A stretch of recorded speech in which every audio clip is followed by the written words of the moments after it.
Selamat datang di channel Rumi Topik. Ada baiknya sebelum mendengarkan, posisikan terlebih dahulu tubuh Anda dengan nyaman. Tenangkan perasaan Anda, santai, rileks, dan disertai dengan mengucapkan basmalah. Selamat mendengarkan. A'udzubillahi minasyaitonirrajim. Bismillahirrahmanirrahim. Robbi a'udzubika min hamazati sayatin wa a'udzubika robbi ayahdurun. Robbi shrahli sadri wa yassirli amri wahlul 'uqdatam min lisani yafqahu qawli.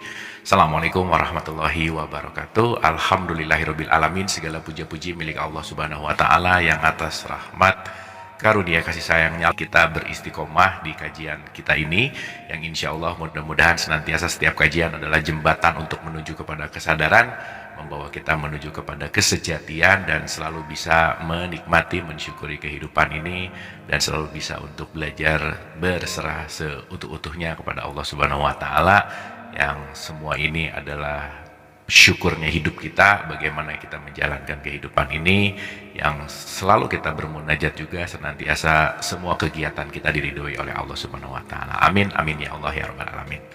Salawat serta salam tidak juga kita lupakan, kita sampaikan kepada seluruh nabi dan rasul, wabil khusus baginda besar kita Rasulullah Muhammad sallallahu alaihi wasallam, kepada para sahabat-sahabatnya, tabiin, pemuka-pemuka agama, wali-wali Allah, pejuang-pejuang bangsa, dan mudah-mudahan sampai kepada kita sampai akhir zaman. Amin amin ya Allah ya rabbal alamin.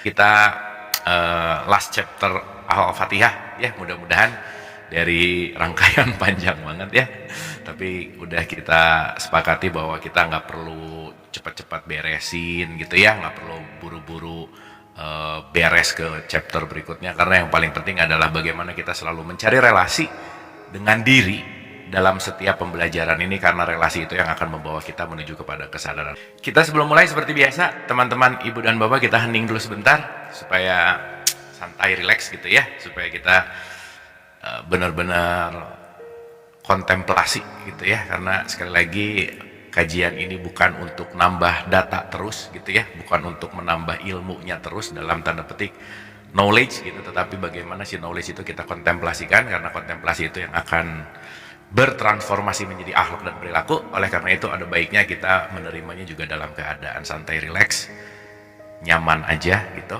Kita ber-Al-Fatihah di dalam hati kita, buka hati kita. Nah, kita lagi bahas Al-Fatihah, juga ber-Al-Fatihah ya gitu ya intinya. Yang senantiasa pintu hikmah akan dibukakan, senantiasa alirannya dimudahkan, dilancarkan, dimengerti, dan sekali lagi ini akan berdampak kepada perjalanan kita, kesadaran kita, visi misi kita, perilaku kita yang lebih bersyukur dan berserah seutuh-utuhnya. Hening sejenak, kita buka hati kita, santai, pikirannya jangan terlalu sibuk, volume emosinya dikecilin, volume pikirannya dikecilin. Kita fokus ke hati nurani kita. Al-Hadiniyah, Al-Fatihah.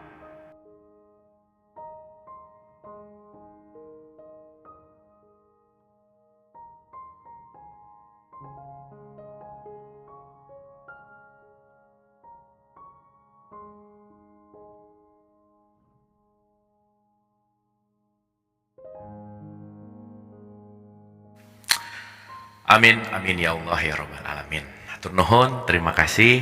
Seperti biasa semangat ya teman-teman, ibu dan bapak, selalu excited mengaji sama guru-guru tuh gitu ya, karena guru-guru yang akan menjadi lilin-lilin yang akan menerangi gitu ya, karena PR kita di dunia pendidikan ini panjang banget gitu ya, PR-nya banyak banget gitu, yang mudah-mudahan semua kita ini, saya jump to conclusion langsung kali ya. Nanti pada akhir dari Al-Fatihah itu, inti dari semua Al-Fatihah itu sebenarnya cuma satu. Jadi kita flashback kita coba sedikit ya, kan biasanya dari belakang ke depan, dari depan ke belakang. Nah sekarang kita ngomonginnya dari belakang ke depan gitu, kita bicara dari belakang. Jadi teman-teman ibu dan bapak, once kita nanti mengerti Al-Fatihah, inti dari Al-Fatihah itu adalah sempurna dan menyempurnakan. Itu bahasanya ya, saya ulang ya. Kita bisa menjadi orang, dalam tanda petik ya, kita ngerti nanti, ada kesempurnaan, tetapi tidak semua yang sempurna bisa menyempurnakan gitu. Dan nanti kenapa tugas guru itu mulia banget, karena guru itu adalah sempurna dan menyempurnakan. Jadi berapa pertemuan ya, kita pertemuan Al-Fatihah plus tanya jawab mungkin ada 5, 6, apa 7 pertemuan gitu ya. inti dari semua 7 pertemuan cuman satu kalimat ini, bahwa kita hadir untuk sempurna dan menyempurnakan. Itu poinnya ya, karena tidak semua yang sempurna, sekali lagi, bisa menyempurnakan. Tidak semua yang menggapai, menemukan, dan dalam artian memahami, bisa mengajarkan gitu. Makanya sempurna itu kamil, menyempurnakan itu mukamil.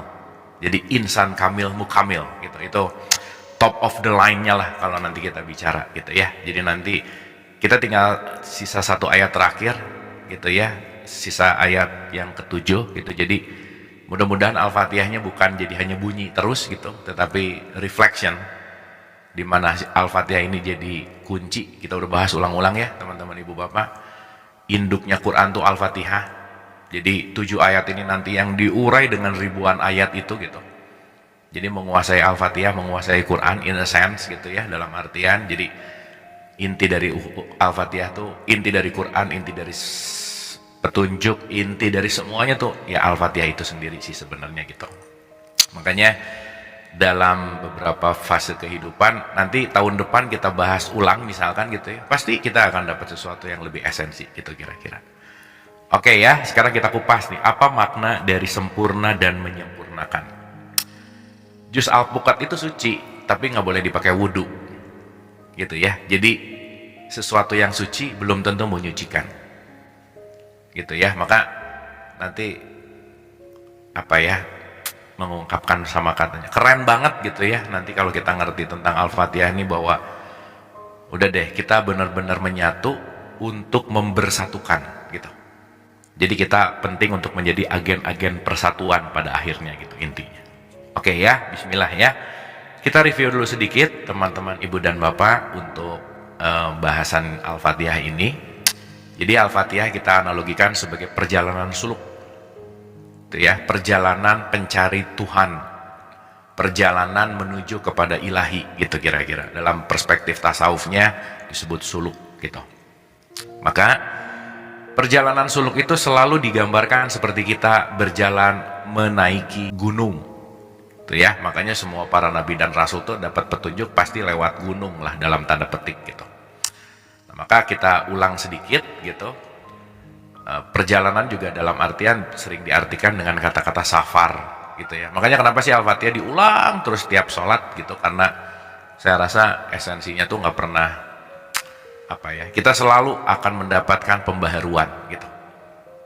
Karena kan setiap saat itu kita sedang melepaskan kepalsuan kita gitu. Setiap saat itu kita sedang melepaskan ilusi kita.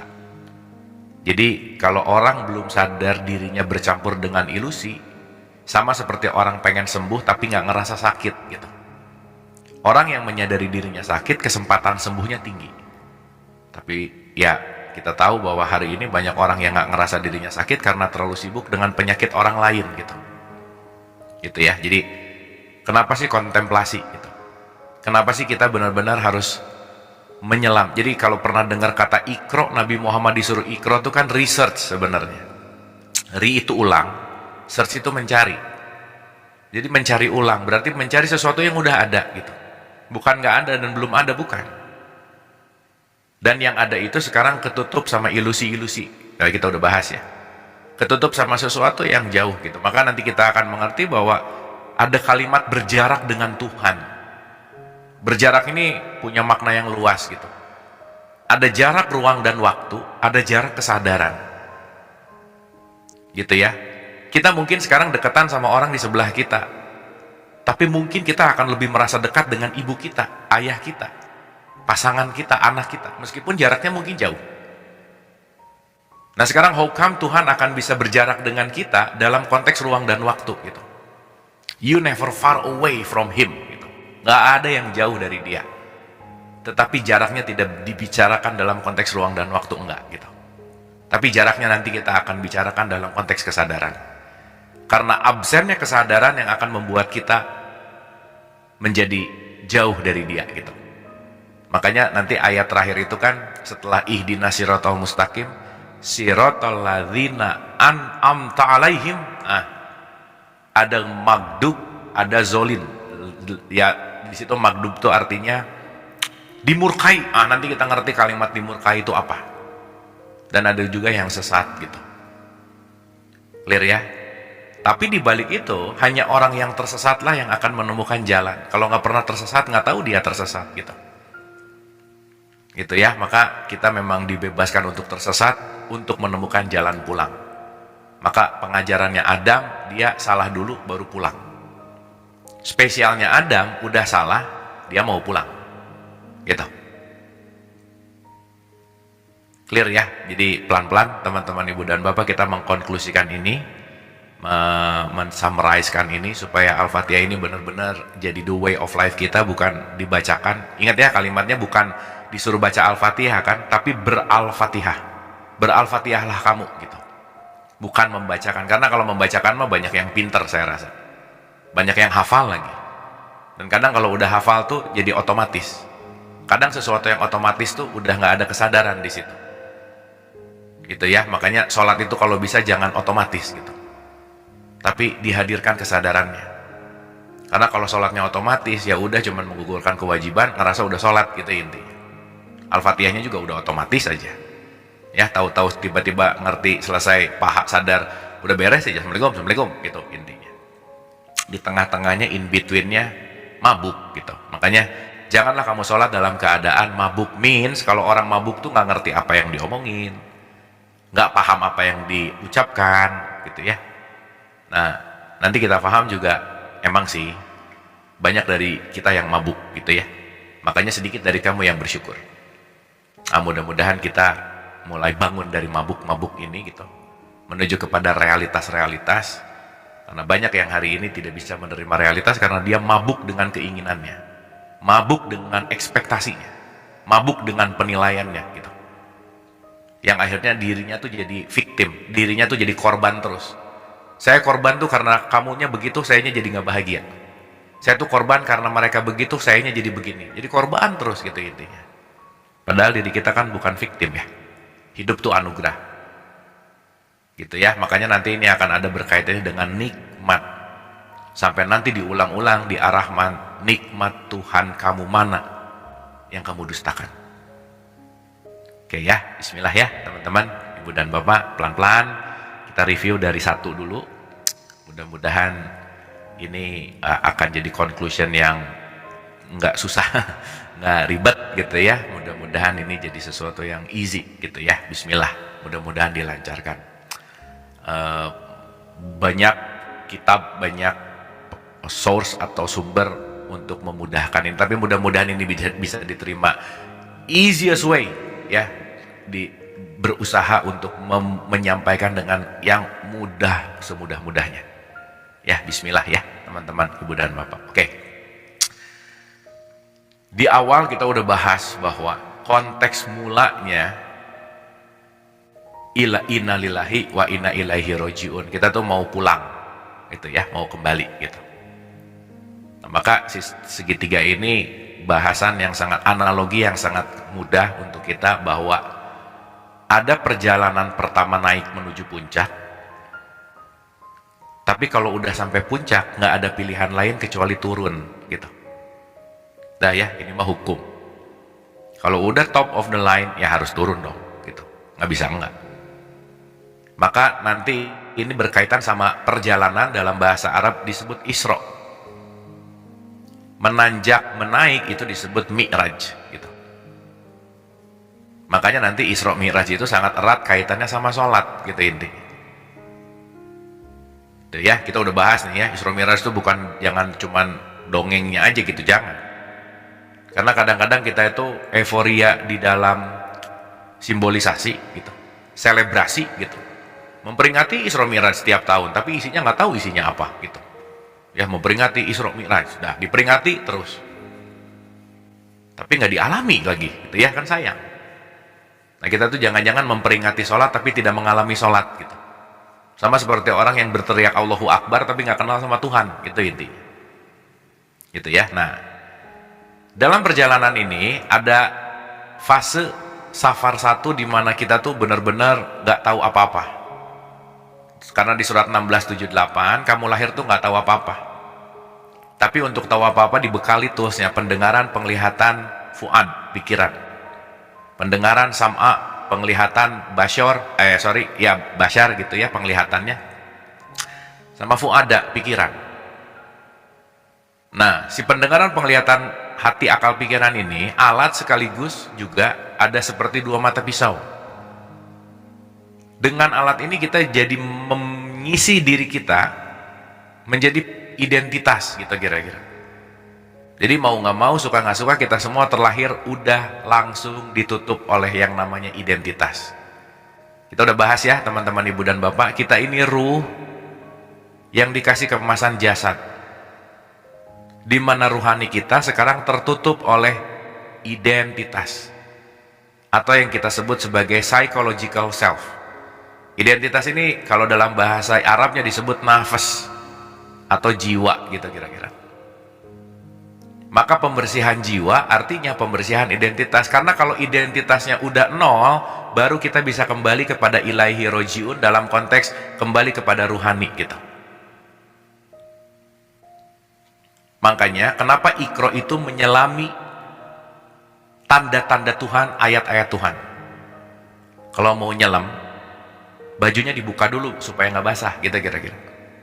Dalam tanda petik baju di sini adalah identity. Itulah kenapa orang umroh, haji, kalau tawaf pakai ihram, lepasin semua jubah-jubah identitasnya. Nama nggak penting, jabatan nggak penting, kamu siapa nggak penting, gelar nggak penting.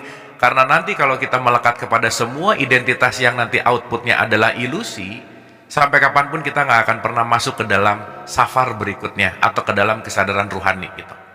Nah, orang akan berputar-putar di dunia ilusinya. Inilah yang disebut dengan yang namanya dunia yang penuh dengan permainan, gitu kira-kira. Jadi kita mau berputar di permainan dunia atau kita yang mengontrol permainan dunia, itu dua hal yang berbeda gitu. Kehidupan adalah permainan dan senda gurau, Quran selalu ngomong gitu. Tetapi kehidupan tidak bisa dilakukan dengan main-main, itu dua hal yang berbeda. Kalau tahu ini permainan, jangan terkontrol oleh permainannya, jangan. Memiliki uang dan dimiliki uang itu dua hal yang berbeda.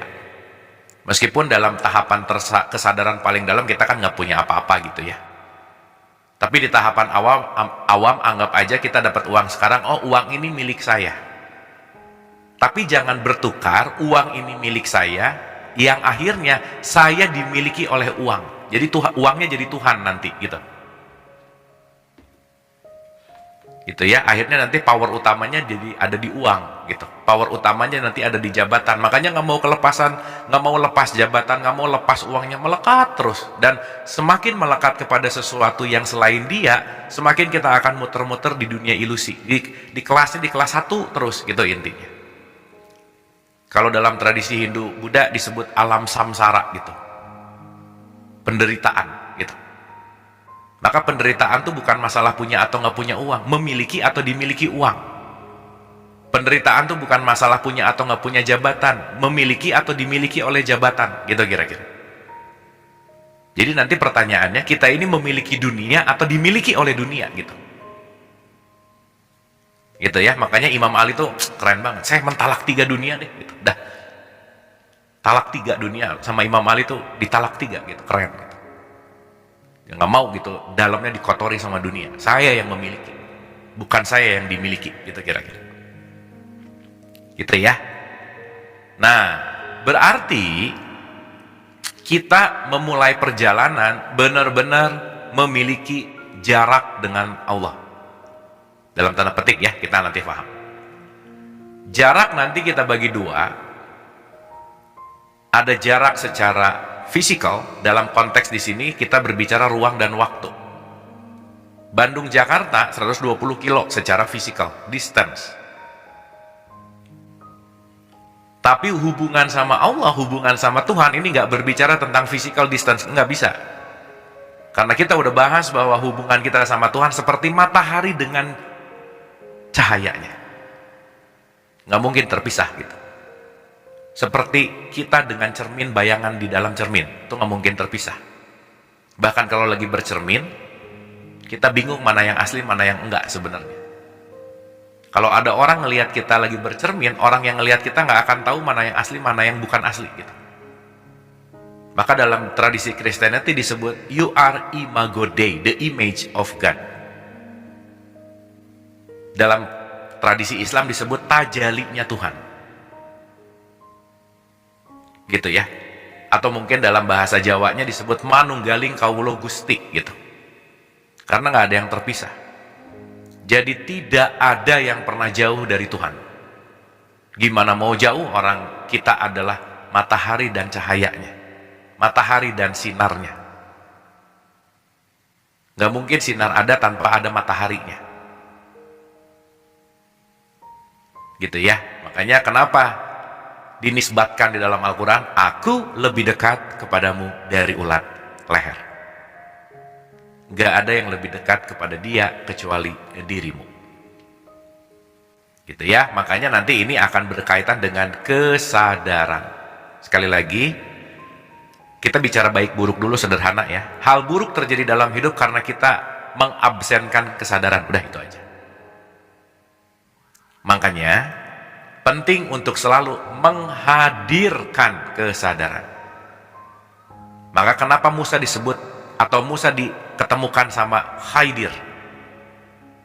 Hadir itu adalah muncul kesadarannya.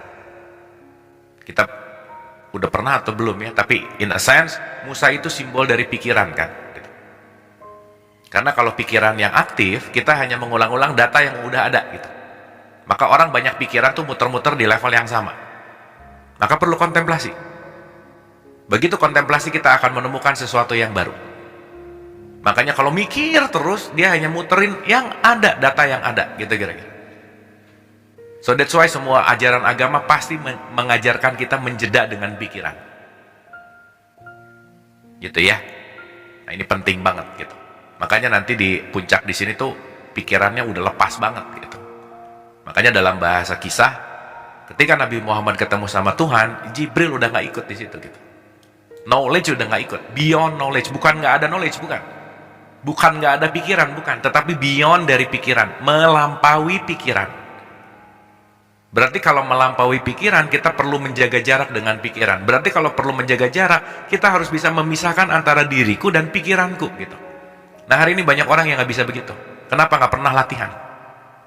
Karena dia selalu menganggap bahwa dirinya adalah pikirannya gitu. Padahal ada yang bisa berpikir, pasti ada yang bisa mengamati berpikir.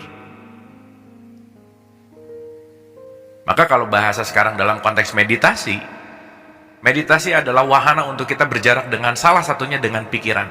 So itulah kenapa meditasi didefinisikan sebagai journey without goals, perjalanan yang nggak ada tujuannya.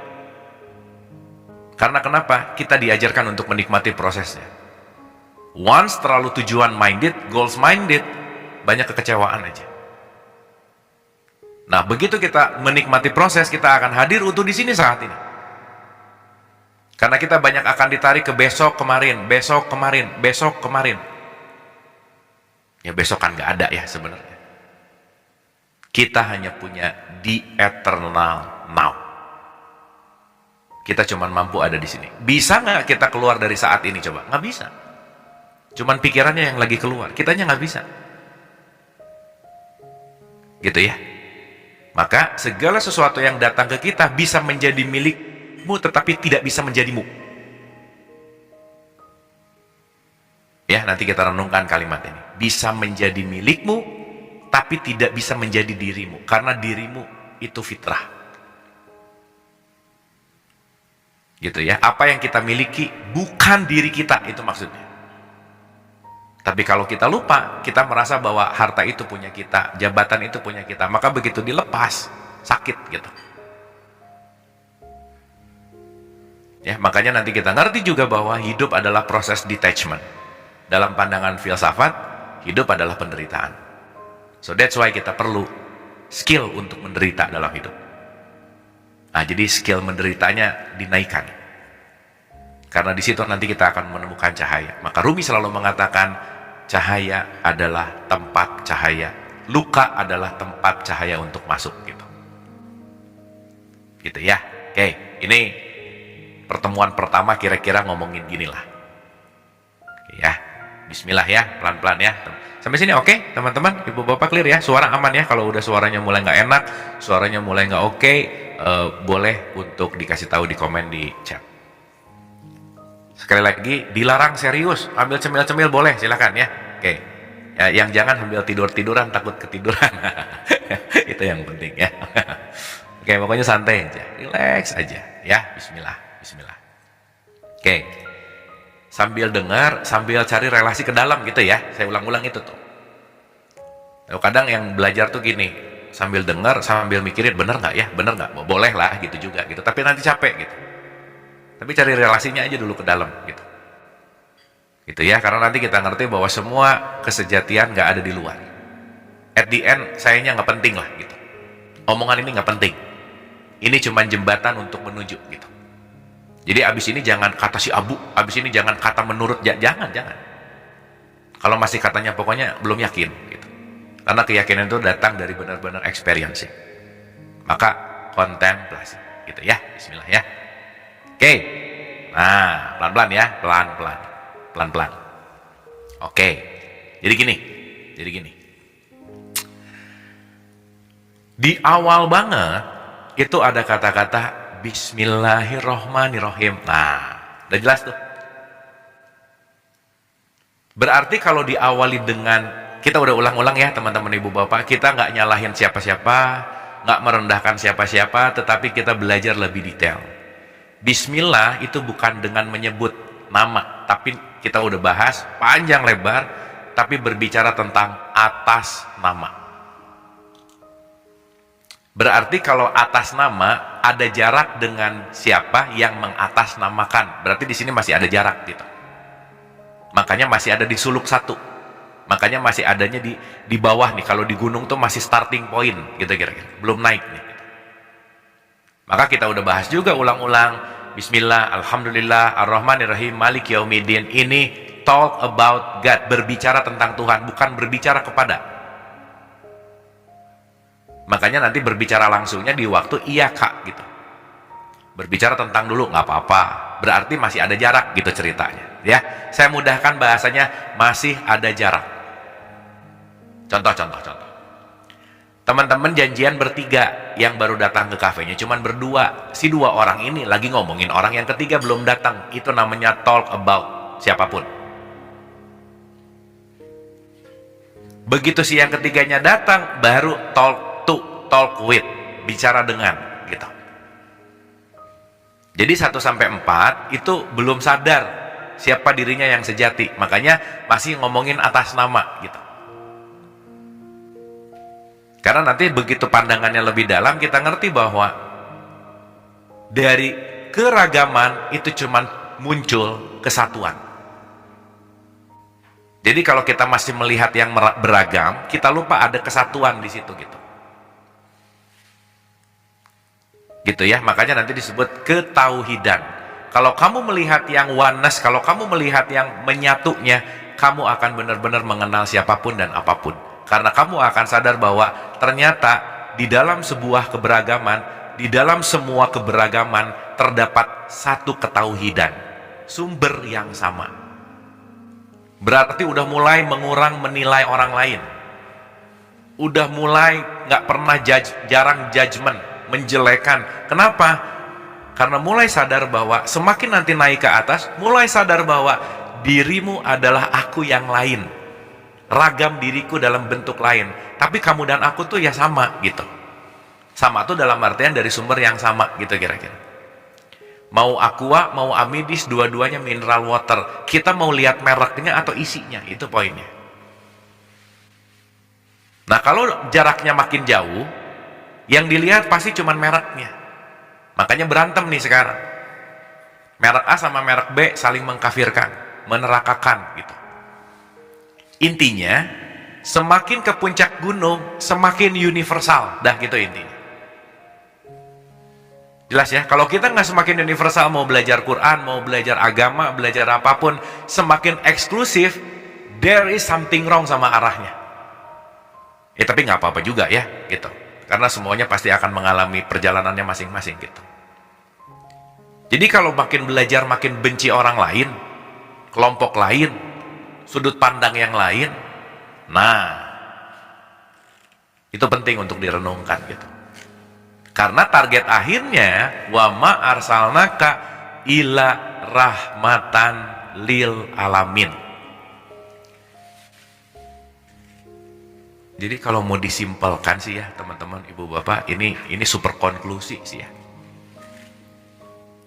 Semua tuh kita lagi dicuci, lagi dibersihkan, dimurnikan dari semua identitas yang melekat dah gitu intinya. Supaya kamu kembali kepada dirimu yang sejati gitu. Sebelum kembali kamu sadar dulu siapa sih diri kamu gitu. Karena kita sekarang banyak salah menilai tentang diri. Karena kita terlalu banyak melihat fisikalnya, dari lahir tuh yang dilihat kan udah fisik. Jadi menganggap semuanya itu adalah sesuatu yang fisik gitu. Padahal ada yang lebih esensi dari sesuatu yang fisik gitu. Menilai yang fisiknya, merubah yang fisiknya. Gitu ya, merendahkan yang fisiknya, meninggikan yang fisiknya. Jadi jangan-jangan kita menghormati jabatannya loh, bukan orangnya. Karena kalau jabatannya udah selesai, orangnya juga kita lupain kok gitu. Gitu ya. Nah, di situ nanti disebut dunia ilusi gitu. The illusion. Kalau bahasanya Matrix itulah ada, itu yang disebut dengan Matrix gitu. Maka kalau teman-teman ibu bapak nonton Matrix, si Neo itu disuruh keluar tuh dari Matrix. Kamu harus keluar dari Matrix. Karena kenapa? Di situ ilusi semuanya. Dan nanti kita akan mengerti ya teman-teman ibu bapak, apa yang kita tahu sekarang itu bisa 99,99999% itu sangat ilusif banget gitu. Maka jangan berpijak pada pengetahuan saja, karena pengetahuan kita dinamis gitu. Apalagi pengetahuan yang nggak mau di-upgrade. Pokoknya tahu kalau sholat itu gitu aja, udah dari dulu sampai sekarang nggak ada upgrade sistem sholatnya gitu.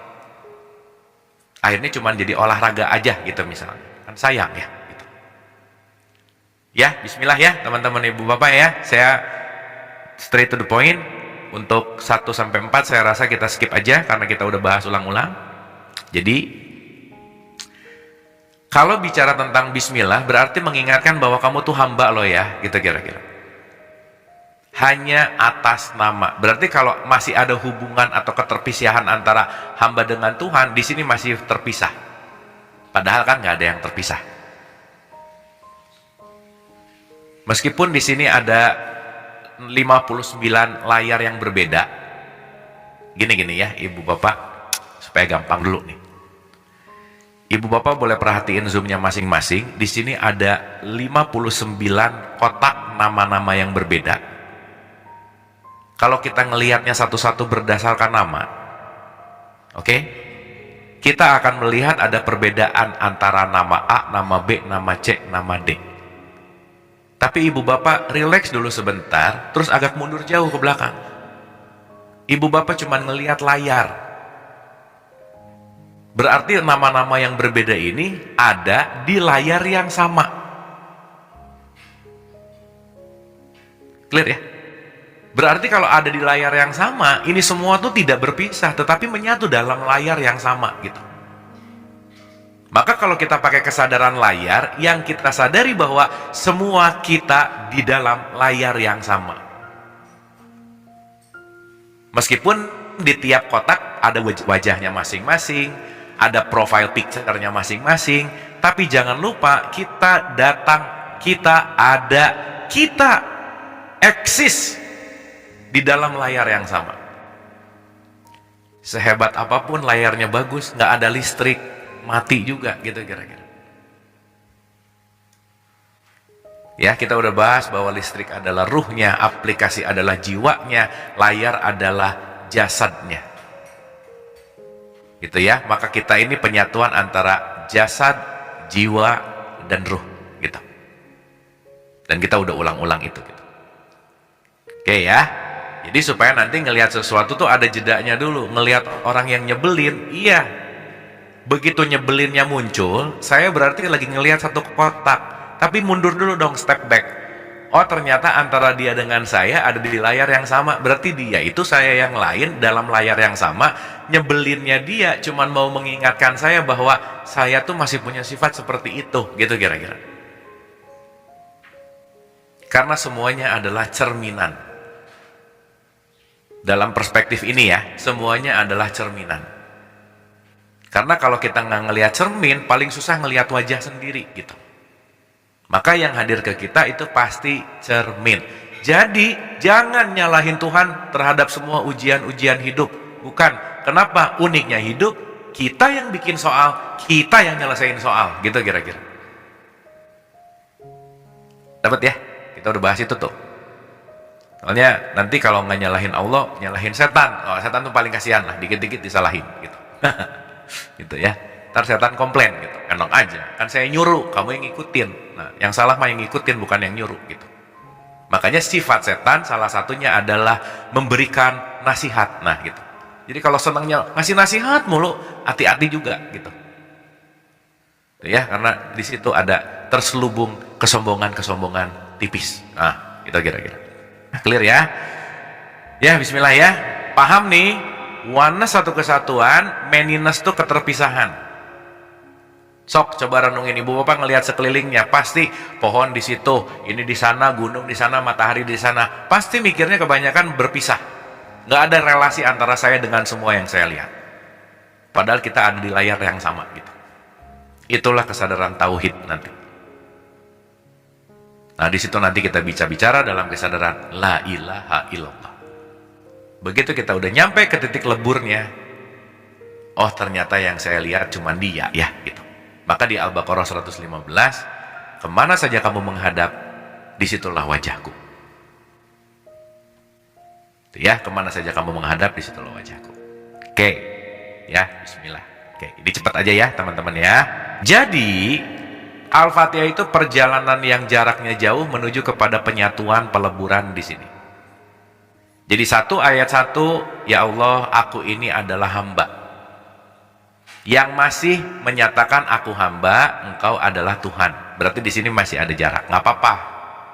Semua juga perlu proses. Karena nanti lama-lama, ternyata nggak ada jarak ya sama dia. Gitu. Nanti lama-lama, ternyata akunya nggak ada ya. Gitu kira-kira teman-teman. Gitu. Berarti ketika meniadakan aku kecil, yang hadir hanyalah dia. Nah, inilah yang disebut An-Nas, manusia. Itulah nanti yang disebut sebagai khalifah. Kita udah bahas ulang-ulang ya, Tuhan itu bikin rumah, tubuh kita. Ini gampangannya ya, supaya simpel. Berarti tubuh kita ini, tuan rumahnya Tuhan. Tapi kebanyakan hari ini, Tuhan sebagai tuan rumah menjadi tamu di rumahnya sendiri. Nah gitu. Sok ibu bapak bayangin di rumah sendiri tapi jadi tamu gitu kan nggak enak ya. Gitu inti. Karena nanti yang jadi tuan rumahnya si ego, si aku kecil. Kalau nggak saya tolong ya orang ini nggak selamat. Nah, kalau bukan saya yang ngajarin, nggak akan bisa. Nah, udah tuh mulai. Itu lagi nyimpen Tuhan di gudang. Nah, nanti kalau sakit baru gudang dibuka. Ya Allah. Sembuhkan. Nah, lupa gitulah pokoknya, bolak-balik aja gitu ya. Kita udah bahas tuh ya. Jadi kita lagi belajar benar-benar membiarkan Allah menjadi tuan rumah di dalam rumahnya sendiri. Gitu bahasa kerennya, malah gampangannya ya. Oke, maka dia mewujud nih, talk about God, hamba yang tahu bahwa dia adalah atas namanya. Dia mewujud dalam konteks Alhamdulillahi Robbil Alamin, dalam bentuk Robnya Tuhan. Rob itu artinya mendidik. Jadi Allah mau mendidik, kamu jangan ada jarak dong sama aku. Maka Allah dalam konteks Rob, kan ada ya Robin Nas, Malikin Nas, ilah. Kalau Allah lagi dalam konteks Rob, kalau dalam bahasa Inggris Allah itu the God. Kalau dalam bahasa Inggris Rob itu Lordship. Maka ada God, ada Lord. Di bahasa Indonesia dua-duanya Tuhan, makanya bingung. Maka Robbul Alamin, dia yang lagi mendidik kamu supaya kamu sadar bahwa aku dan kamu tuh tidak pernah terpisah. Keterpisahan antara aku dan kamu karena muncul aku kecilnya, which is bahasa gampangnya ini yang disebut dengan ego, gitu kira-kira. Ego ada di mana? Dari identitas. Ada di mana? Psychological self kita. Maka semakin naik, semakin psychological self, identitas egonya luntur. Di bulan Ramadan ini sering disebut the sleep of ego. Tidurnya ego itu ibadah. Nah, jadi bulan Ramadan bukan banyak tidur, bukan ya, Bu? Tidur mulu, bukan itu poinnya. Ego yang ditidurkan gitu maksudnya. Ramadan nih ya, tidurnya aja ibadah. Jadi tidur mulu tiap hari. Bukan itu poinnya. Clear ya? Berarti ibu bapak bisa nggak sekarang kita lagi bangun tetapi dalam ketertiduran ego? Gitu kira-kira. Gitu ya. Nah, nanti kita paham pelan-pelan. Oke. Jadi ingat ya, Allah Maha mendidik, bukan jahat, bukan. Jadi nanti kita akan ngerti kalimat murka karena banyak yang mispersepsi dan menjauhkan diri dari Tuhan. Kenapa? Jaraknya jauh banget. Contoh, yuk kita serahkan segala sesuatu kepada yang di atas. Kemana yang di atas? Jauh amat, gitu ya. Jadi di sini kita punya jarak jauh gitu sama Tuhan. Karena emang di jarak-jarakin jauh sih, gitu ya, dari dulu. Makanya pasti kalau ngomongin Tuhan tuh nunjuknya ke tempat yang jauh, gitu, ke atas gitu, kemana gitu.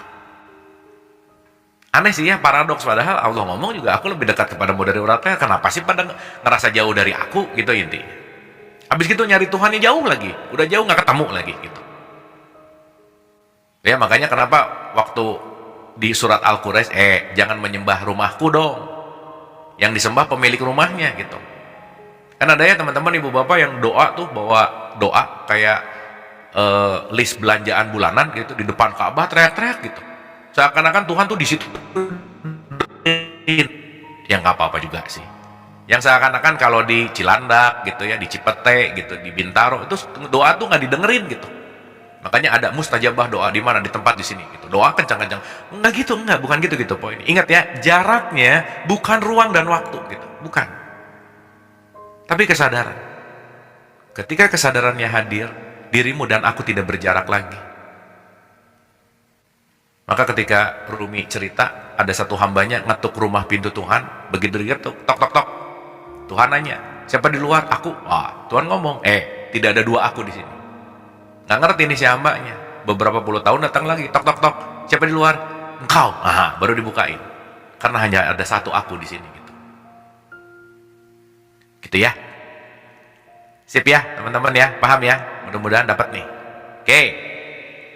Nah, kuncinya nggak ada lagi. Ar-Rahmanir-Rahim, kasih sayang, gitu. Jadi nggak ada yang bisa meluluhkan ego kecuali yang namanya kasih sayang, gitu kira-kira.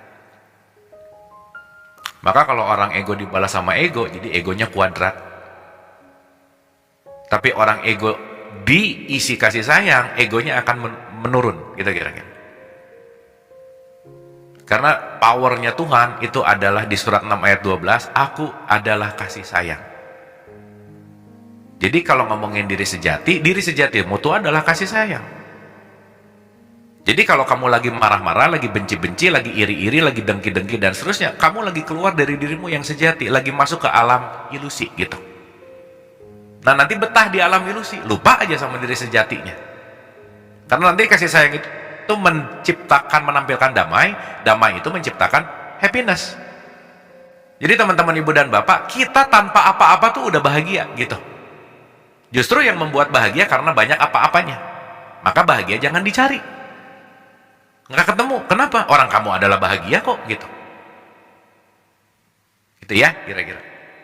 Justru kita adalah kebahagiaan yang tertutup oleh semua pernak-pernik dunia.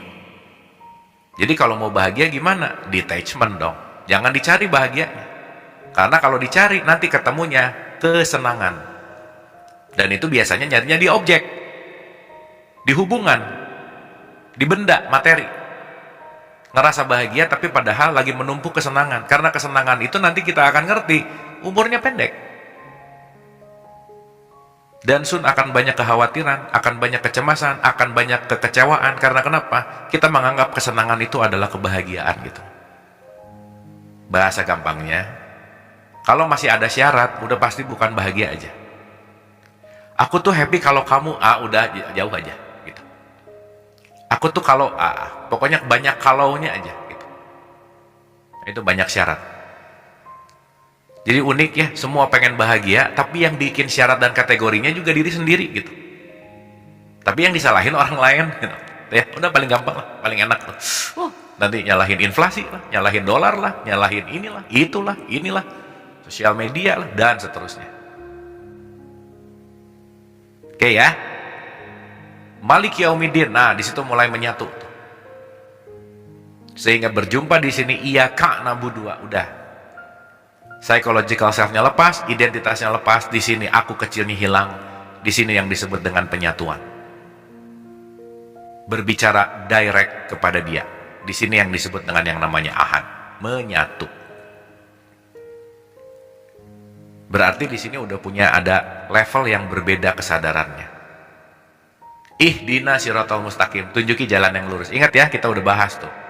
Jalan yang lurus tuh bukan jalan yang lurus ketemu sama Tuhan, karena udah ketemu. Tapi ya Allah, saya tuh mau turun lagi ke bawah. Karena setelah naik ke atas, ini nanti bahasanya sempurna.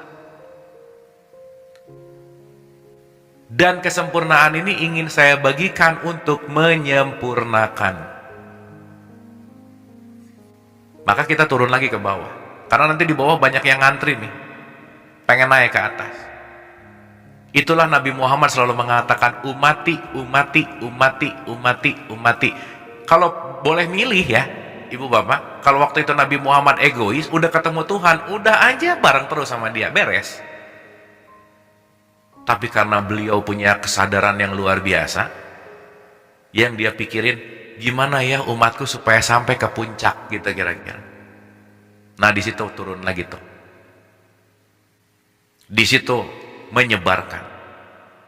Maka bisa mencapai kesempurnaan, tapi belum tentu bisa juga menyempurnakan gitu. Jadi maksud saya, ketika kita sekarang datang ke Zoom ini, pembelajaran ini, kita lagi ada di sini nih ceritanya. Tapi selepas ini, kita mau terus-terusan dalam konteks awang-awang terus gitu ya, dalam konteks diingat-ingat, tapi kita punya kesadaran untuk bagaimana apa yang kita pelajari di sini untuk disebarkan, gitu kira-kira. Nanti di sini disebut dengan yang namanya tugas kekhalifahan, gitu intinya. Jelas ya? Teman-teman ibu bapak ya, jelas ya? Nah nanti ada 2 poin penting nih.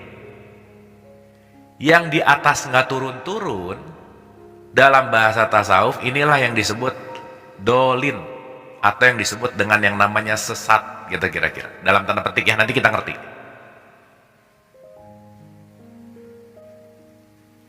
Nah, nanti ada kaitannya. Yang di bawah nggak naik-naik, inilah yang dimurkai. Ya, gitu kira-kira. Jadi yang sempurna dan menyempurnakan, dari di bawah naik ke atas, tapi nggak lupa turun. Karena kenapa? Nanti kita akan masuk dalam konteks ada penugasan. Contoh ya. Punten pisannya, ini saya kasih contoh yang faktual. Ada orang belajar spiritual, tiap hari kerjaannya meditasi terus gitu, kerja enggak, nolong orang enggak, meditasi mulu gitu kira-kira. Nah itu sesat tuh dalam tanda petik ya. Di sini terus tuh, dikit-dikit meditasi, dikit-dikit meditasi, dilihat lagi duduk mulu gitu nggak ngapa-ngapain. Nah itu di sini nih, gitu ya. Ke masjid mulu gitu misalnya, ke masjid bagus sih gitu, tapi kan jangan di masjid mulu dong gitu. Kan nanti Quran juga ngomong, janganlah berdiam di masjid selama-lamanya. Oh, tuh sampai gitu kalimatnya. Karena bukan itu gitu poin intinya. Nah kalau di sini nggak mau naik gitu. Di sini tuh ngerjainnya pokoknya katanya ribut, nyari kesalahan orang, perbedaan, berantem. Nah itu tuh di sini tuh dimurkai. Gitu. Jadi teman-teman ibu bapak kalau ada pilihan, mending dimurkai atau mending sesat? Ya jangan, mending mendapat nikmat. Nah ini yang dapat nikmat, gitu kira-kira. Makanya 1 ayat 7 itu berkaitan dengan nikmat. Makanya setelah ihdina siratal mustaqim, siratal ladzina an'amta, jalan orang yang engkau beri nikmat, bukan yang dimurkai, bukan yang sesat. Ya ibu bapak maaf ya, ada orang belajarnya dalam banget, saking dalamnya justru malah jadi lupa gitu sama duniawinya. Jadi playing God gitu kira-kira. Nah nanti ngerasa bahwa yang bikin orang ketemu Tuhan saya gitu. Nah itu kan bahaya tuh. Gitu ya. Jadi nggak kenal sama Tuhan bahaya, kenal sama Tuhan kalau nggak sadar juga bahaya gitu kira-kira. Nanti sering disebut kegeeran spiritual gitu intinya. Makanya turun lagi, nanti naik lagi gitu. Turun lagi, nanti naik lagi, turun lagi gitu. Nah nanti kita ngerti kenapa dalam tradisi Islam tuh sholat 5 waktu diulang-ulang. Ada saat naik, ada saat turun, ada saat naik, ada saat turun. Imanen, transenden, tajali, gitu. Semakin naik turun, nanti kita semakin larut gitu. Tapi jangan hanyut, gitu kira-kira. Karena kita nanti ngerti bahwa oh oke, tahu tugasnya. Di sini ada keseimbangan, tetap ada kebijaksanaan. Ini kalau bahasa di tasawuf sering disebut yang di atas tuh mabuk, ya ibu dan bapak. Mabuk ketuhanan, gitu. Makanya kalau udah mabuk ketuhanan langsung ngomong ana al-haq, saya Tuhan. Itu di sini banget. Bukan salah, bukan, tapi mabuk gitu. Ngomong sama orang yang nggak ngerti gitu. Nah, berantem gitu. Bahasa log 10.000 diceritain kedua tambah 2 gitu. Ya ribut lah gitu pasti gitu. Makanya kan tetap bijaksana tuh penting. Oke ya, teman-teman ibu bapak ya. Oke, dah, dikit lagi, bismillah ya. Nah, gini, dikit. Siratal ladzina an'amta alaihim ghairil maghdubi alaihim waladdallin. Yaitu tunjuki jalan yang lurus. Ingat, ini ada 2 tafsir sih, dua-duanya nggak ada yang salah. Tapi untuk runtut dengan apa yang kita bahas, ada yang bilang dari bawah ke atas nggak salah. Tapi untuk serialnya kita ngomong udah nyampe ke atas, jadi ini dari atas ke bawah gitu kira-kira. Maka sirat mustaqim di sini dari yang udah kenal, jangan sampai mabuk gitu kira-kira. Karena nanti kita ngerti bahwa kita punya tugas untuk menyempurnakan dalam tanda petik, menjadi khalifahnya gitu. Oh, pokoknya tugas guru banget lah, belajar untuk mengajarkan. Dan gak semua orang bisa belajar dan mengajarkan tuh gak semua orang. Gitu ya, itu yang disebut kamil mukamil gitu nanti. Oke. Ya, kita perhatikan kalimatnya begini teman-teman ibu bapak. Supaya nanti kita ngerti esensial secara esensinya. Ya, pelan-pelan ya, mudah-mudahan dapat sampai sini. Bismillah. Santai, relax. Pokoknya rasain aja. Ya, oke, bismillah. Jadi nanti whole story dari Al-Fatihah tuh, udah deh. Asik gitu. Ya. Siratal ladzina, jalan an'amta, satu orang yang diberi nikmat, itu satu.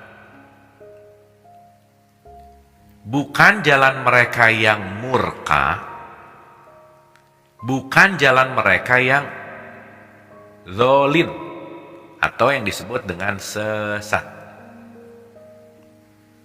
Oke, coba kita runtut ya. Berarti kalau runtutannya ada nikmat, murka, dan sesat, kemurkaan ini ada kaitannya dengan kenikmatan. Kesesatan juga pasti ada kaitannya dengan kenikmatan. Intinya, yang dimurkai adalah yang tidak memiliki kesadaran akan nikmat. Sesat juga demikian. Jadi ini cuman beda di posisi nanti antara murka dan sesat. Oke, nah sebelum kita ngomong murka dan sesat, teman-teman, saya pengen bahas dulu ini supaya kita lebih luas lah, memandang ini semua tuh lebih luas. Gini ya, teman-teman ibu bapak. Kalau kita berbicara the language of God, bahasanya Tuhan, Tuhan selalu menggunakan bahasa yang kita sangat familiar.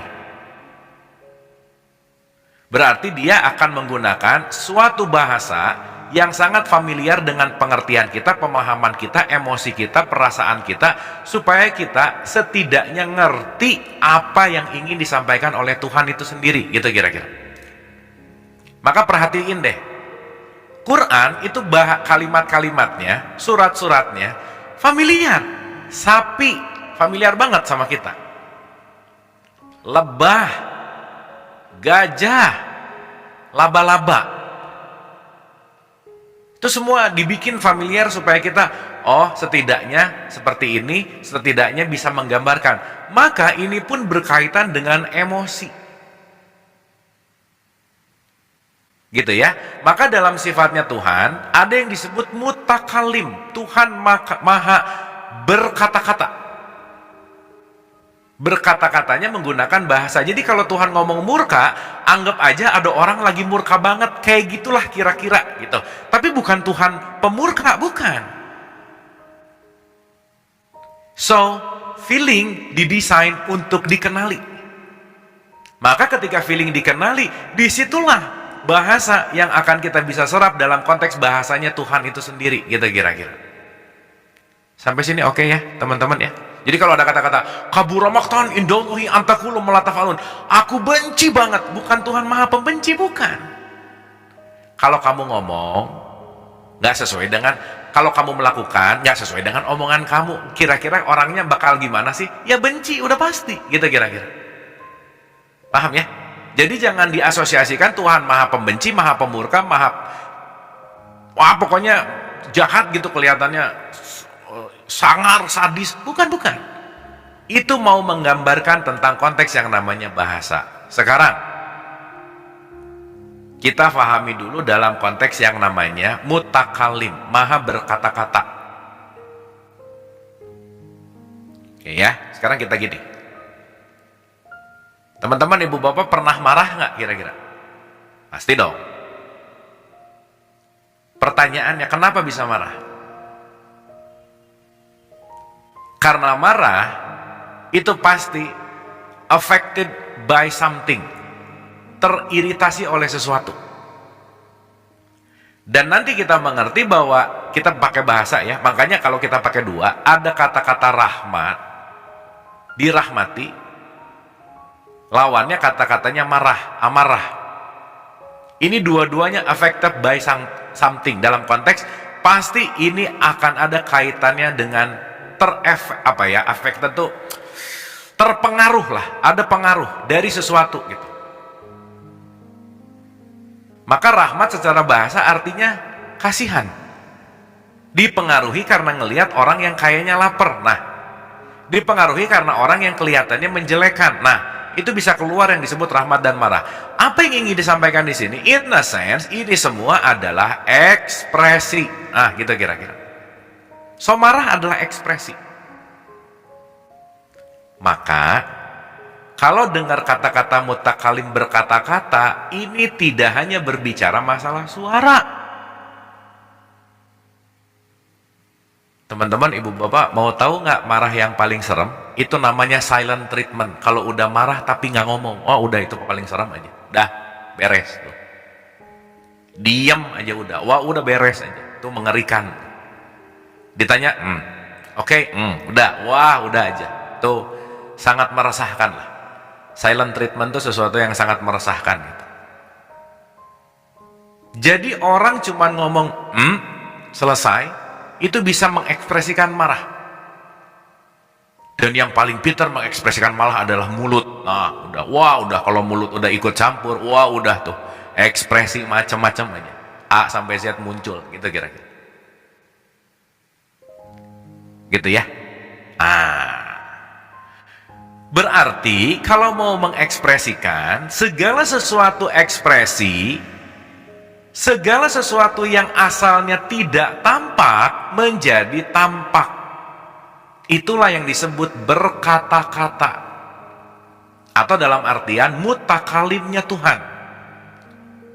Ibu bapak sebelum ngomong udah ada di dalam yang mau diomongin dari tidak tampak menjadi tampak. dari ekspresif yang ada di dalam menjadi muncul. Kalau bahasanya ini disebut wujud, ini disebut sesuatu yang goib, gitu kira-kira. Jadi sebelum ngomong ada dulu nih, ngomong baru wujud, gitu kira-kira. Berarti berkata-katanya Allah tidak harus selalu dengan kata, huruf, bahasa. Jangan lupa, eksistensial semesta raya ini adalah kata-katanya Tuhan. Makanya disebut ayat. Jadi ibu bapak kalau ngelihat taman yang sangat indah, rapi, bagus, taman mau berkata bahwa aku diurus sama pemilikku. Gitu kira-kira. Jadi pohon bisa ngomong nggak? Rumput bisa ngomong nggak? Gunung bisa ngomong nggak? Dalam tanda petik ngomong di sini menyampaikan ekspresi. So itulah Allah mengatakan Iqra, bacalah. Bacalah kata-kataku, kalimat-kalimatku, ayat-ayatku, tanda-tandaku, karena semuanya adalah ekspresinya Allah. Gitu kira-kira. Dapat dari sampai sini teman-teman?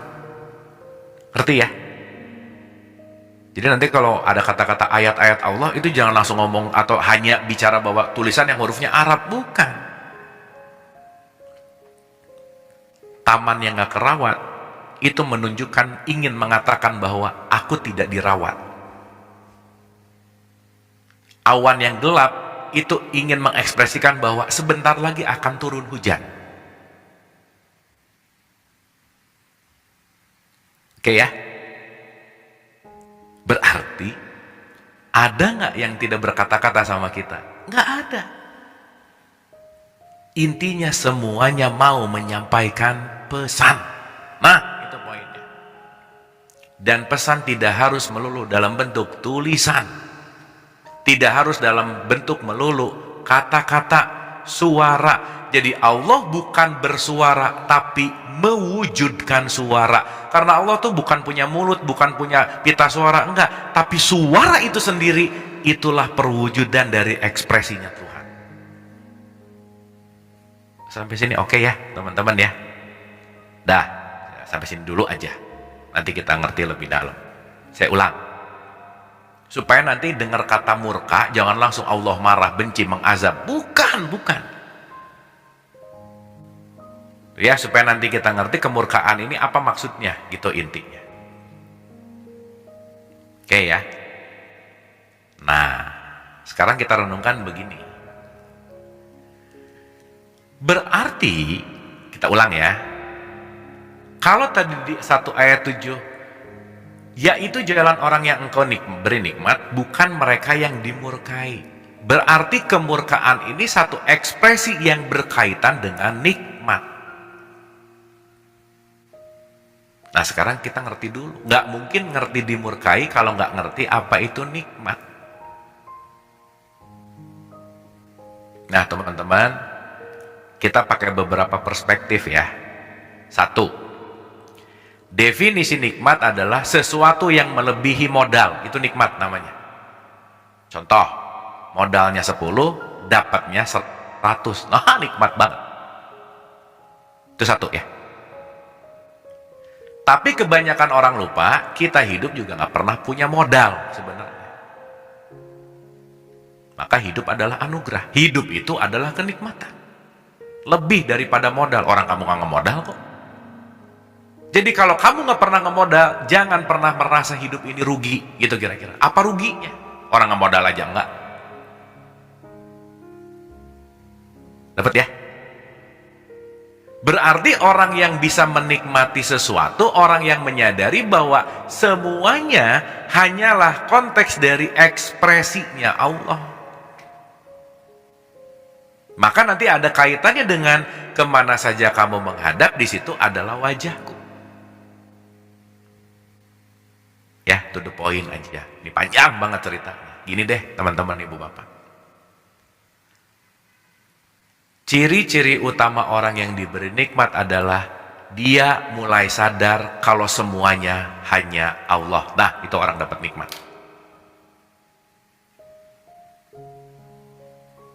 Ketemu orang baik, Allah. Ketemu orang jahat, Allah. Ketemu orang nyebelin, Allah. Cuman Allah lagi pinjem dalam wujud baik, jahat, nyebelin. Supaya apa? Kamunya bangun. Tapi emang paling susah sih ngelihat Allah di orang nyebelin. Waduh, udah emang susah banget. Tapi harus belajar. Karena begitu orangnya nyebelin, yang kita lihat nyebelinnya, bukan siapanya. Nah itu nanti orang yang mendapatkan murka gitu. Akhirnya jadi berantem. Lupa kalau dia menyebalkan, pasti lagi dipinjam sama Tuhan. Sampai sini oke ya teman-teman, ibu bapak ya. Nah ini pokoknya bahasa paling mudah untuk disampaikan aja. Mudah-mudahan bisa dimengerti gitu. Ya kalau ini mau dibahas layer-layernya, wah dari teologis gini, dari filsafat gini, dari tasawuf gini, panjang banget. Tapi mudah-mudahan kita mendapatkan untuk kita aplikasikan. So in a sense, siapa orang yang mendapatkan nikmat? Orang yang sadar bahwa semuanya hanya Allah. Titik, itu dulu sederhananya. Berarti kalau kita ngelihat semuanya Allah, kita tidak melihat identitasnya. Bukan masalah dia jenderal atau OB atau CEO atau tukang beca atau tukang bakso atau apa dan lain yang membuat saya hormat kepada mereka. Bukan itu lagi. Orang yang mendapatkan nikmat adalah dia menghormati dengan ketulusan karena hanya melihat wajah Allah dimanapun dan dalam kondisi apapun.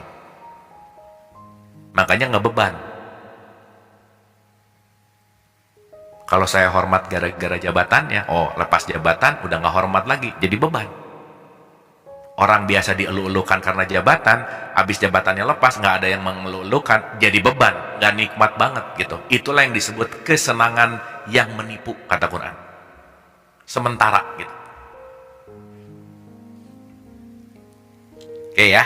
Nah, banyak yang tidak mengartikan secara esensi ayat ini, teman-teman, ibu bapak. Ya, perhatikan kalimat ini. 14 ayat 7. Wah, udahlah, ini mah ayat favorit aja. Teman-teman, ibu bapak, ini kayaknya nggak bisa satu episode, nggak apa-apa ya. Kita sampai sini dulu, nanti kita lanjut kayaknya untuk masuk. Ini kita ngomongin si Magdub dulu, sampai Magdub mudah-mudahan dapat. Tapi seenggaknya jalan menujunya udah mulai ada gitu ya. Oke, pelan-pelan ya. Supaya nggak terlalu numpuk gitu. Oke, 14 ayat 7 nih. A'udzubillahi minasyaitonirrajim. Bismillahirrahmanirrahim. Dan ingatlah tatkala Tuhanmu memaklumkan, sesungguhnya jika kamu bersyukur. Ya, jika kamu bersyukur, pasti kami akan menambah. Di sini nikmatnya dikasih tanda kurung, nggak ada kata nikmat kepadamu, bukan.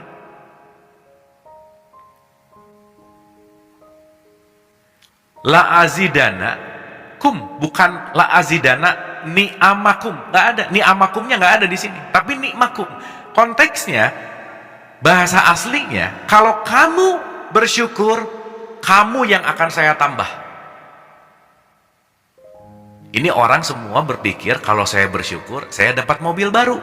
Saya bersyukur, saya dapat uang lebih banyak. Saya bersyukur, saya dapat harta lebih banyak. Bukan itu poinnya. Tapi kalau kamu bersyukur, kesadaranmu akan lebih tinggi, gitu maksudnya. Kamunya yang akan lebih ditambah, gitu kira-kira. Dapat ya, teman-teman ya? Ulangi ya, pelan-pelan. Jika kamu bersyukur, kamu yang akan aku tambah, bukan nikmatnya.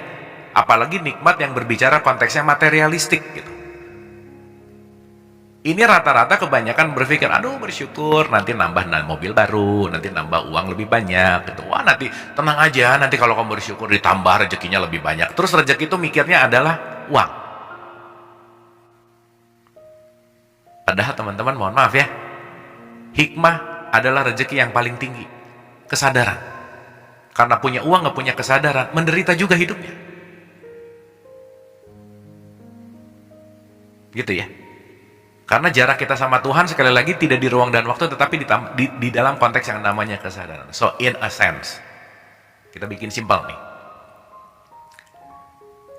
Berarti murka ada kaitan dengan nikmat. Nikmat itu ada kaitan dengan syukur. Kalau kamu menambah, kalau kamu bersyukur, nikmat akan aku naikkan. Jika kamu bersyukur, aku akan menambahmu. Mu-nya di sini kesejatian dirimu. wadahnya lebih gede, wadah kesadarannya lebih gede. Semakin wadah kesadarannya lebih gede, semakin kita hanya akan melihat wajah Allah di mana-mana. Gitulah kira-kira teman-teman, ibu bapak. Kalau wajahnya kecil, semakin meniness, semakin terkotak-kotak. Semakin kesadarannya lebih besar, semakin kita akan hanya melihat layar. Jadi orang yang nikmat adalah orang yang melihat layarnya. Orang yang melihat Allahnya. Jadi dia melepaskan dualitas benar salah, baik buruk, sakit sehat. Kenapa? Yang dilihat Allahnya. So kalau kamu syukur, saya akan tambahkan kesadaranmu nanti ujungnya untuk sadar bahwa kamu tuh nggak ada sebenarnya, yang ada cuman aku, gitu intinya. Kalau akunya udah nggak ada, ya bu, pak, udah tuh, enak banget gitu. Tidak affected by apa? Oh, Allah lagi ngajarin sabar, Allah lagi ngajarin ikhlas, Allah lagi ngajarin. Nggak akan ada konflik sama personnya, udah pasti. Makanya takwa, kenapa ada poin pandai memaafkan. Dengan memaafkan saya menerima, dengan menerima saya bersyukur, dengan bersyukur ditambah dirimu karena nikmatnya ditambah, gitu kira-kira. Bahasa psikologisnya bertumbuh kedewasaan. Ciri-cirinya lebih sedikit konflik di dalam hidupnya. Jadi orang yang dimurkai adalah orang yang banyak drama dalam hidupnya. Udah gitu ceritanya. Orang yang banyak konflik di dalam hidupnya. Jadi kemurkaan di sini lagi mau bercerita tentang kesadaranmu tentang aku, kata Allah.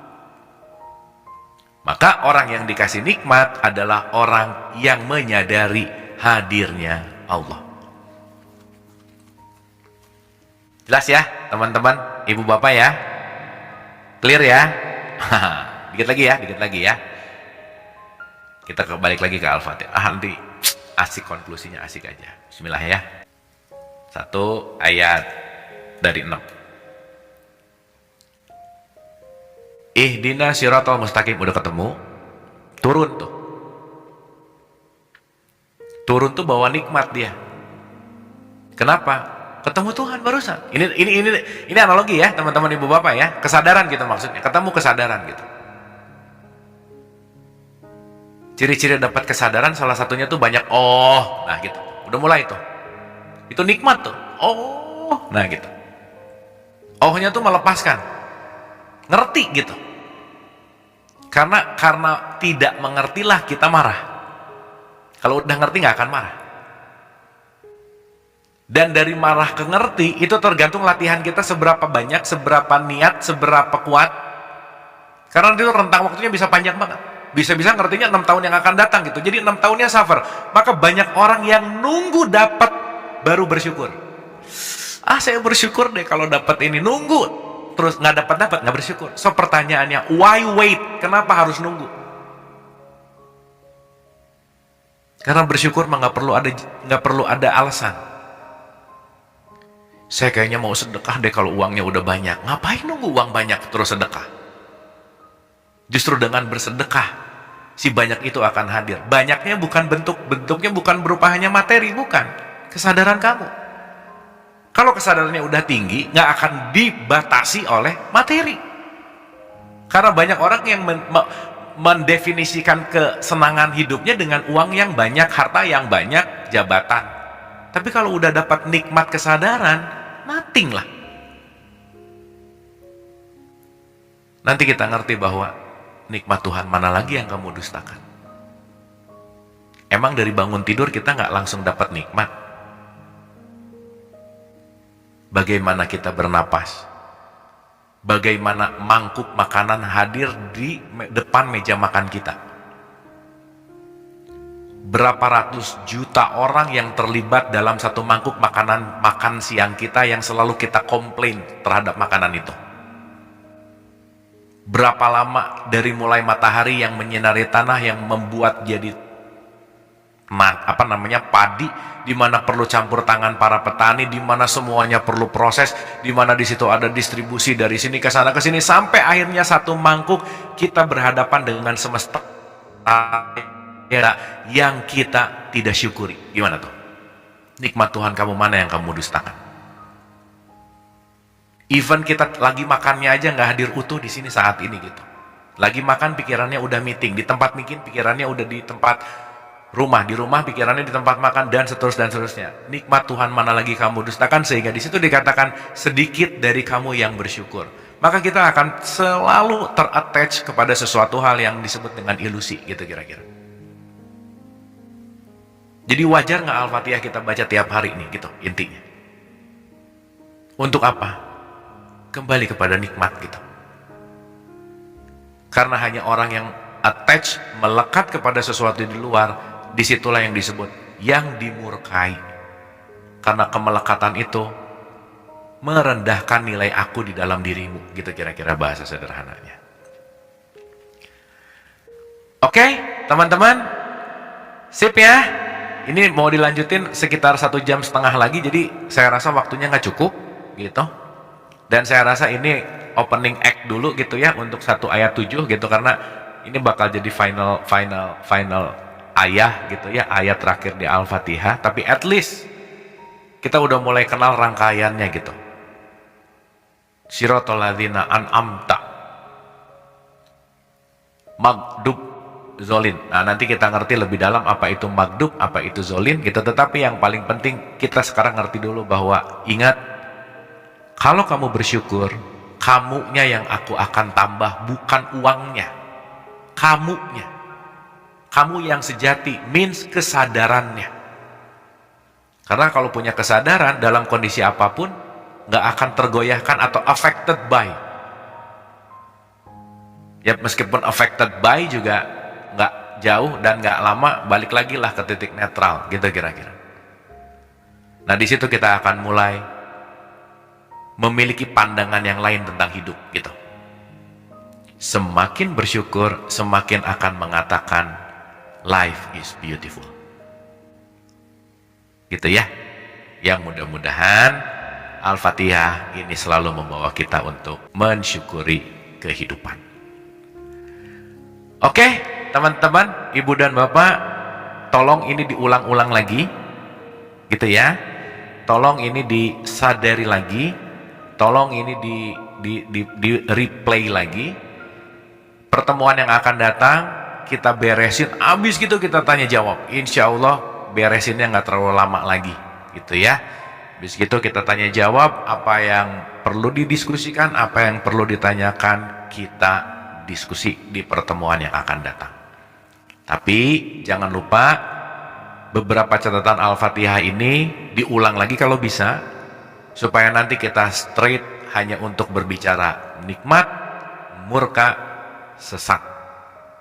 Nah after itu bismillah, insya Allah rangkaian Al-Fatihah kita di tahapan ini bisa kita selesaikan dulu gitu kira-kira. Terima kasih ibu dan bapak. Nggak ada pertanyaannya hari ini ya, dikontemplasikan aja, dikunyah pelan-pelan, dirasain, diicip-icip, sampai nanti pada akhirnya kita akan menemukan si nikmat tadi gitu kira-kira. Mohon maaf lahir dan batin. Mohon maaf, mudah-mudahan ada sesuatu yang bermanfaat siang hari ini, ada sesuatu yang hidup, ada sesuatu yang cerah, ada sesuatu yang bangkit, hakim, kiamah gitu. Yang mudah-mudahan itu semua mengarahkan kita hanya untuk berserah seutuh-utuhnya kepada Allah. Mohon maaf lahir dan batin sekali lagi. Semoga bermanfaat. Wabillahi taufiq wal hidayah. Assalamualaikum warahmatullahi wabarakatuh. Anda telah menonton video ini hingga di penghujung video. Semoga video ini bermanfaat untuk Anda, serta dapat menjadikan diri Anda lebih baik dari hari kemarin. Nantikan video kami selanjutnya. Terima kasih. Bismillah. Assalamualaikum warahmatullahi wabarakatuh. Bulannya telah menguasai hati. Apa kalau hakikat cinta ini adalah kita lihat levelnya isinya para bahwa yang isinya karena kita antara kemana